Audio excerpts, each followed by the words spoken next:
ओम शांति। 4 जून 2020 की मुरली है। बाबा ने कहा, मीठे बच्चे, तुम्हें बेहद की पवित्रता को धारण करना है। बेहद की पवित्रता अर्थात एक बाप के सिवाय और कोई याद न आए। प्रश्न है, बाप से वर्षा लेने के पहले का पुरुषार्थ और उसके बाद की स्थिति में क्या अंतर होता है? उत्तर, जब तुम बाप से वर्षा लेते हो तो देह के सब संबंधों को छोड़ एक बाप को याद करने का पुरुषार्थ करते हो, और जब वर्षा मिल जाता है तो बाप को ही भूल जाते हो। अभी वर्षा लेना है, इसलिए कोई से भी नया संबंध नहीं जोड़ना है, नहीं तो भूलने में मुसीबत होगी। सब कुछ भूल एक को याद करो तो वर्षा मिल जाएगा। गीत। यह वक्त जा रहा है, वो वक्त आ रहा है। ओम शांति। मीठे मीठे रूहानी बच्चों प्रति बाप समझाते हैं, ज्ञानी और अज्ञानी किसको कहा जाता है यह सिर्फ तुम ब्राह्मण ही जानते हो। ज्ञान है पढ़ाई, जिससे तुम जान गए हो कि हम आत्मा है, वो परमपिता परमात्मा है। तुम जब वहाँ से मधुबन आते हो तो पहले जरूर अपने को आत्मा समझते हो। हम जाते हैं अपने बाप के पास। बाबा शिव बाबा को कहते हैं। शिव बाबा है प्रजापिता ब्रह्मा की तन में। वह भी बाबा हो गया। तुम घर से निकलते हो तो समझते हो हम बाप दादा के पास जाते हैं। तुम चिट्ठी में भी लिखते हो बाप दादा, शिव बाबा, ब्रह्मा दादा। हम बाबा के पास जाते हैं। बाबा कल्प कल्प हमसे मिलते हैं। बाबा हमको बेहद का वर्षा देते हैं। बेहद पवित्र बनाए। पवित्रता में हद और बेहद है। तुम पुरुषार्थ करते हो बेहद पवित्र सतो प्रधान बनने के लिए। नंबरवार तो होते ही है। बेहद पवित्र अर्थात सिवाय एक बेहद के बाप के और कोई की याद न आए। वो बाबा बहुत मीठा है, ऊंच से ऊंच भगवान है और बेहद का बाप है, सभी का बाप है। तुम बच्चों ने ही पहचाना है। बेहद का बाप सदैव भारत में ही आते हैं, आकर बेहद का सन्यास कराते हैं। सन्यास भी मुख्य है ना, जिसको वैराग्य कहा जाता है। बाप सारी पुरानी छीछी दुनिया से वैराग्य दिलाते हैं। बच्चे, इनसे बुद्धि का योग हटा दो। इनका नाम ही है नर्क, दुख धाम। खुद भी कहते हैं रहते हैं, कोई मरते हैं तो कहते हैं स्वर्गवासी हुआ, तो नर्क में था ना। अभी तुम समझते हो ये जो कहते हैं वो भी रोंग है। बाप राइट बात बताते हैं। नर्कवासी बनने के लिए अभी ही पुरुषार्थ करना होता है। स्वर्गवासी बनने के लिए भी सिवाय बाप के और कोई पुरुषार्थ करा न सके। तुम अभी पुरुषार्थ कर रहे हो 21 जन्म के लिए स्वर्गवासी बनाने वाला है बाप। उनको कहा ही जाता है हेवनली गॉड फादर। खुद आकर कहते हैं, बच्चों हम पहले तुमको शांति धाम ले जाऊंगा। मालिक है ना, शांति धाम जाकर फिर आएंगे सुख धाम में पाठ बजाने। हम शांति धाम जाएंगे तो सब धर्म वाले शांति धाम जाएंगे। बुद्धि में ये सारा ड्रामा का चक्र रखना है। हम सब जाएंगे शांति धाम, फिर हम ही पहले आकर बाप से वर्षा पाते हैं। जिससे वर्षा पाना होता है उनको याद जरूर करना है। बच्चे जानते हैं वर्षा मिल जाएगा तो फिर बाप की याद भूल जाएगी। वर्षा बहुत सहज रीति मिलता है। बाप सम्मुख कहते हैं, मीठे बच्चों, तुम्हारे जो भी देह के संबंध है सब भूल जाओ। अभी कोई भी नया संबंध नहीं जोड़ना है। अगर कोई भी संबंध जोड़ेंगे तो फिर उनको भूलना पड़ेगा। समझो बच्चा या बच्ची पैदा हुए तो वो भी मुसीबत हुई, एक्स्ट्रा याद बढ़ी ना। बाप कहते हैं सबको भूल एक को ही याद करना है। वही हमारा माता पिता टीचर गुरु आदि सब कुछ है। एक बाप के बच्चे हम भाई बहन हैं। चाचा मामा आदि का कोई संबंध नहीं, ये एक ही समय है। जबकि भाई बहन का संबंध ही रहता है। ब्रह्मा के बच्चे शिव बाबा के बच्चे भी हैं तो पोतरे पोत्रियां भी हैं। ये तो पक्का बुद्धि में याद आता है ना।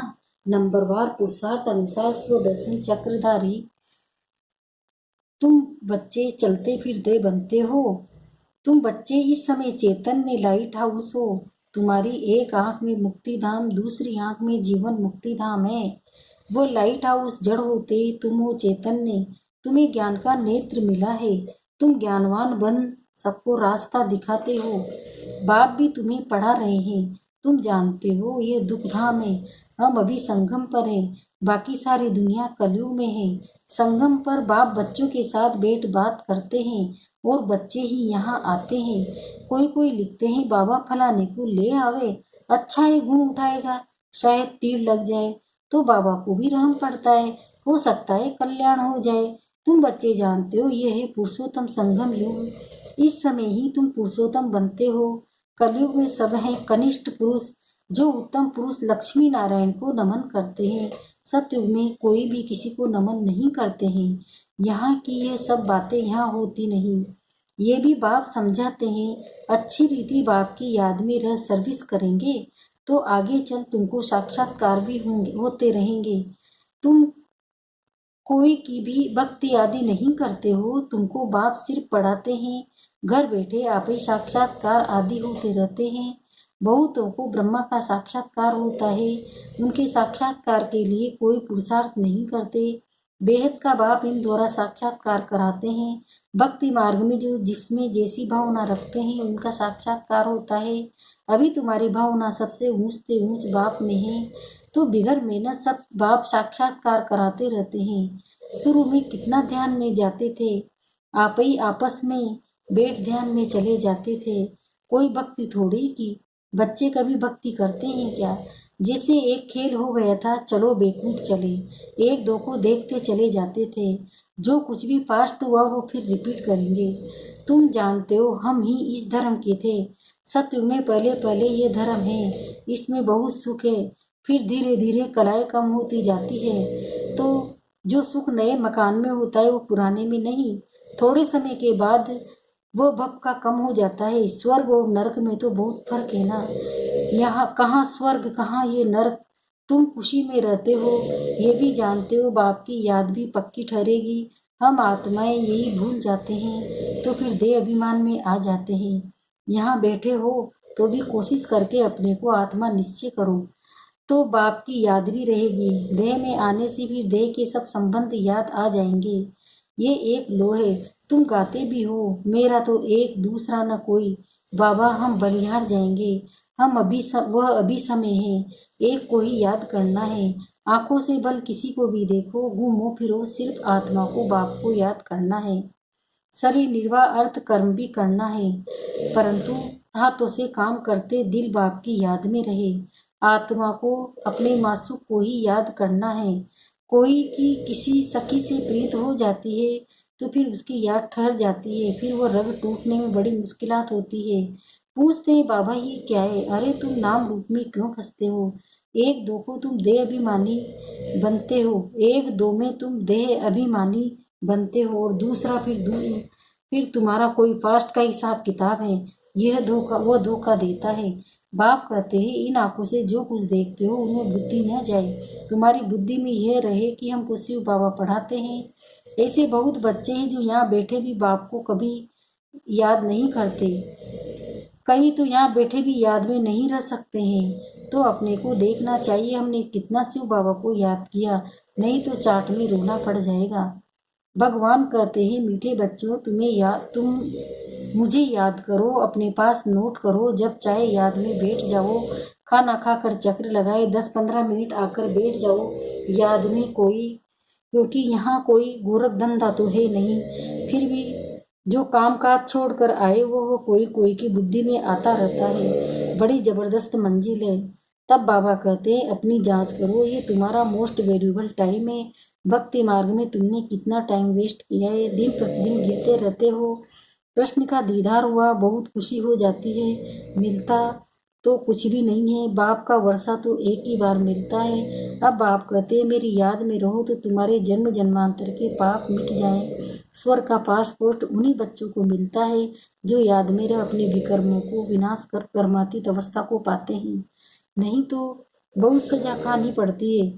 बाबा और भी राय देते हैं अपने ताज व तख्त का फोटो अपने पॉकेट में रख दो तो याद रहेगी। इनसे हम ये बनते हैं जितना देखेंगे उतना याद करेंगे, फिर उसमें ही मोह लग जाएगा। हम ये बन रहे हैं नर से नारायण, चित्र देखकर खुशी होगी, शिव बाबा याद आएगा। ये सब पुरुषार्थ की युक्तियां हैं। कोई से भी तुम पूछो सत्यनारायण की कथा सुनने से क्या होता है। हमारा बाबा हमको सत्यनारायण की कथा सुना रहे हैं, कैसे 84 जन्म लिए हैं, वो भी हिसाब तो चाहिए ना। सब तो 84 जन्म नहीं लेंगे, दुनिया को तो कुछ भी पता नहीं है, ऐसे ही मुख से सिर्फ कह देते हैं। इसको कहा जाता है थ्योरिटिकल, ये है तुम्हारा प्रैक्टिकल। अभी जो हो रहा है उनके फिर भक्ति मार्ग में पुस्तक आदि बनेंगे। तुम स्वदर्शन चक्रधारी बनकर विष्णुपुरी में जाते हो, यह है नई बात। रावण राज्य झूठ खंड फिर सचखंड राम राज्य होगा। चित्रों में बड़ा क्लियर है। अभी इस पुरानी दुनिया का अंत है। 5000 वर्ष पहले भी विनाश हुआ था। साइंसदान जो भी है उन्हों को ख्याल में आता है कि हमको कोई प्रेरक है जो हम सब ये करते रहते हैं। समझते भी है हम ये करेंगे तो इनसे सब खत्म हो जाएंगे, परंतु पर्वत से डर लगा हुआ है। समझते हैं घर बैठे एक बाम छोड़ेंगे तो खत्म कर देंगे। एरोप्लेन पेट्रोल आदि की भी दरकार नहीं रहेगी। विनाश तो जरूर होना ही है। नई दुनिया सत्युग का क्राइस्ट से 3000 वर्ष पहले स्वर्ग था, फिर अब स्वर्ग की स्थापना हो रही है। आगे चल समझेंगे। तुम जानते हो स्थापना जरूर होनी है, इसमें तो पाई पैसे का भी संशय नहीं। ये ड्रामा चलता रहता है। कल पहले मुआ फिर ड्रामा जरूर पुरुषार्थ कराएगा। ऐसे भी नहीं जो ड्रामा में होगा सो होगा। पूछते पुरुषार्थ बढ़ा या प्रारब्ध बढ़ी? पुरुषार्थ बढ़ा, क्योंकि पुरुषार्थ की ही प्रारब्ध बनेगी। पुरुषार्थ बगैर कभी कोई रह न सके। तुम पुरुषार्थ कर रहे हो ना। कहाँ कहाँ से बच्चे आते हैं, पुरुषार्थ करते हैं, कहते हैं बाबा हम भूल जाते हैं। अरे शिव बाबा तुमको कहते हैं मुझे याद करो। किसी को कहा तुम आत्मा को कहा, मुझे आत्मा को कहा। बाप आत्माओं से ही तो बात करते हैं। शिव बाबा ही पतित पावन है। यह आत्मा भी उनसे सुनती है। तुम बच्चों को ये पक्का निश्चय रहना चाहिए कि बेहद का बाप हमको विश्व का मालिक बनाते हैं। वह है ऊंच ते ऊंच, प्यारे ते प्यारा बाप। भक्ति मार्ग में उनको ही याद करते हैं थे। गाते भी है तुम्हारी गतवत न्यारी तो जरूर मत दी थी। अब तुम्हारी बुद्धि में इतने सब मनुष्य मात्र वापिस घर जाएंगे। विचार करो कितनी आत्माएं हैं, सबका सीजरा है। सब आत्माएं फिर नंबरवार जाकर बैठेंगी। क्लास ट्रांसफर होता है तो नंबरवार बैठती है ना। तुम भी नंबरवार जाते हो। छोटी बिंदी आत्मा नंबरवार जाकर बैठेगी, फिर नंबरवार आएगी पाठ में। ये रुद्रमाला बाप कहते हैं इतने करोड़ आत्माओं की मेरी माला है। ऊपर में मैं फूल हूँ। फिर पाठ बजाने के लिए सब यहाँ ही आए हैं। ये ड्रामा बना हुआ है, कहाँ भी जाता है बना बनाया ड्रामा है। कैसे ये ड्रामा चलता है सो तुम जानते हो। सबको यही बताओ कि अपने को आत्मा समझ बाप को याद करो तो तुम्हारे विकर्म विनाश होंगे, फिर तुम चले जाएंगे। ये मेहनत है, सबको रास्ता बताना है, तुम्हारा फर्ज है। तुम कोई देहधारी में नहीं फंसाते हो। बस बाप तो कहते हैं मुझे याद करो तो पाप बस हम हो जाएंगे। बाप डायरेक्शन देते हैं सो तो करना पड़ेगा। पूछने की क्या बात, कैसे भी करके याद जरूर करो। इसमें बाबा क्या कृपा करेंगे। याद तुमको करना है, वर्षा तुमको लेना है। बाप स्वर का रचियता है तो जरूर स्वर का वर्षा मिलेगा। अभी तुम जानते हो ये झाड़ पुराना हो गया है, इसलिए इस पुरानी दुनिया से वैराग्य है। इसको कहा जाता है वैराग्य, बेहद का वैराग्य। वह हठ योगियों का है, हद का वैराग्य। यह वह बेहद का वैराग्य सिखला न सके। बेहद के वैराग्य वाले फिर हद का कैसे सिखलाएंगे। अब बाप कहते हैं सिकिल दे। बच्चे तुम भी कहते हो कितना सिकिलदा बाप है। 63 जन्म बाप को याद किया है। बस हमारा तो एक बाप, दूसरा न कोई। अच्छा मीठे मीठे सिकिंदे बच्चों प्रति माता पिता बाप दादा का याद प्यार और गुड मॉर्निंग। रूहानी बाप की रूहानी बाप बच्चों को नमस्ते। हम रूहानी बच्चों की भी रूहानी माता पिता बाप दादा को याद प्यार गुड मॉर्निंग। नमस्ते नमस्ते नमस्ते। धारणा के लिए मुख्य सार है। स्वर्ग में जाने का पासपोर्ट लेने के लिए बाप की याद से अपने विकर्मों को विनाश कर कर्मातीत अवस्था बनानी है। सजाओं से बचने का पुरुषार्थ करना है। दूसरा है ज्ञानवान बन सबको रास्ता बताना है। चैतन्य लाइट हाउस बनना है। एक आंख में शांति धाम, दूसरी आंख में सुख धाम रहे, इस दुखधाम को भूल जाना है, वरदान है। अपने डबल लाइट स्वरूप द्वारा आने वाले विघ्नों को पार करने वाले त्रियुग पुरुषार्थी भव। अब इसका विस्तार बता रहे बाबा। आने वाले विघ्नों में थकने व दिल शिकस्त होने के बजाय सेकंड में स्वयं के आत्मिक स्वरूप, ज्योति स्वरूप और निमित्त भाव के डबल लाइट स्वरूप द्वारा सेकंड में जंप दो। विघ्न रूपी पत्थर को तोड़ने में समय नहीं गवाओ, जंप लगाओ और सेकंड में पार हो जाओ। थोड़ी सी विस्मृति के कारण सहज मार्ग को मुश्किल नहीं बनाओ। अपने जीवन की भविष्य श्रेष्ठ मंजिल को स्पष्ट देखते हुए त्रियुग पुरुषार्थी बनो। जिस नजर से बाप दादा व विश्व आपको देख रही है, उसी श्रेष्ठ स्वरूप में सदा स्थित रहो। मतलब आत्मिक स्वरूप में। स्लोगन: सदा खुश रहना और खुशी बांटना, यही सबसे बड़ा शान है। ओम शांति।